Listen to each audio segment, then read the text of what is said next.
Hi, I'm Katie Bloom, Political and Legislative Director for Conservation Voters of Pennsylvania. I'm here today with Pennsylvania State Representative and Caucus Chair Rob Matzie to talk about a topic that is getting a ton of attention: data centers. So we're going to talk a little bit for you today, and we're going to see what Representative Matzie has to say. So thank you for sitting with us today. You're welcome. Thanks for having me. Yeah, so if you take us back, you sponsored a bill, HB 1834. And how did you first find out that people had so many concerns? Because that's a great consumer protection bill. Well, last term we really started looking at this one. I was the majority chairman of the Consumer Protection Technology and Utilities Committee. We saw what was coming, and our first real policy directive that we came up with internally was protect consumers, period. Communities have the ability to protect consumers as it pertains to zoning, as far as where data centers can and cannot occur. But we felt it was our responsibility, and we were trying to push the envelope with the Public Utility Commission at the same time, but they were slow to act.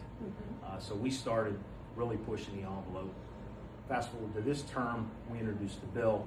A couple of months later, the PUC then eventually did hand down some thoughts and what they think should happen, and some tariffs potentially down the road that kind of sort of mirror some of the things we want to do, or what is in the specific bill. So we believe that protecting consumers is paramount. If data centers are going to come to Pennsylvania, bring your own power, or if you're going to not bring your own power, consumers should not have to pay the freight for data centers to come here. They have to take care of everything, from infrastructure all the way down the line. So we don't want consumers to have their bills go up because data centers are coming to Pennsylvania. What have you been hearing from constituents in your district? It's starting to pick up, really. I think really it's an interesting topic because you have all sides of the political spectrum that have opinions on data centers. There are those folks that say, fine, they're okay as long as they're in industrial zones. We really don't want a golf course being purchased or a racetrack being purchased for a data center, taking away green space. So we don't want it there, but if you're going to put it in an industrial zone, fine. Then our people just don't want it at all. We realize that data centers are already here.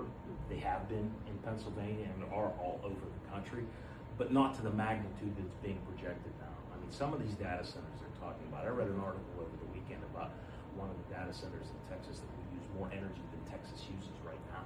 One data center. That's insanity. So if that happens, that's going to be a big problem. We do not have the generation necessary to handle it. You spoke about some of the issues, some of the consumer issues. There were some other things in 1834 that got passed that's going to help probably some of the more disadvantaged Pennsylvanians. Can you talk about that a little bit? LIHEAP. I mean, really, that was, that's been a baby of mine for, several years. We've talked about trying to, release some of the money that the DHS keeps. They're allowed to keep so much of a percentage year after year from the administrative perspective. But our opinion has always been get it all out and ensure our most vulnerable have abilities to pay their bills.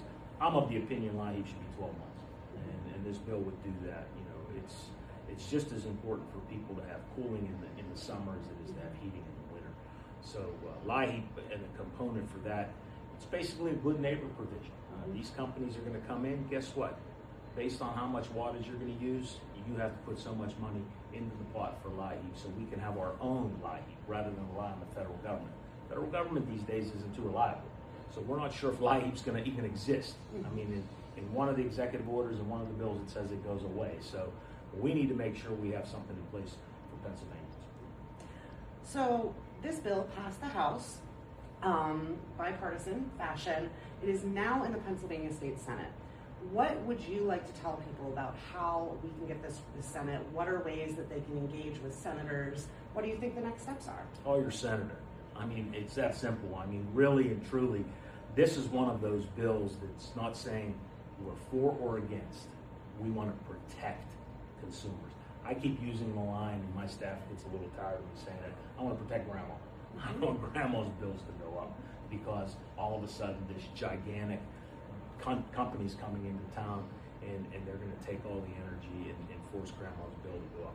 Electric bills are going up now, utility bills are going up now, and through the roof without the data centers being here. I fear what's going to happen in the future. And to be honest with you, I'm not 100% sold that the build out itself is ever going to happen.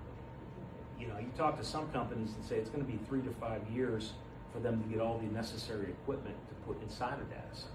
Well, in 3 to 5 years, technology can change. You know, we have seen how technology has changed, you know, overnight in this country and in this world that we live in. So, you know, we're holding computers now in our hands. So if that's the case, and we're going through these hoops to ensure these monster data centers come into play, and how many jobs are they actually going to create? So you can use the argument that the construction jobs up front are going to be big, and they will be for several years. So you're going to have major payroll when it comes to the building trades, because they're going to need a skilled workforce to build them, which I support wholly. But at the same time, depending upon how big the data centers are, how many are they going to employ? 50, 100, 150 people? And having said that, if that's going to happen, then the good neighbor provision should be pretty simple for them to abide by. Is there anything else you would like to share about 1834? I just think it's important. I think it's model legislation. I think we have components in there to use some alternative energy and put some real goals in place that we've been trying to get over the finish line for several sessions. And I think it just makes sense. I think it's good public policy. It's bipartisan. It's not Democrat. It's not Republican. It's good for Pennsylvanians. Thank you very much. Thank you.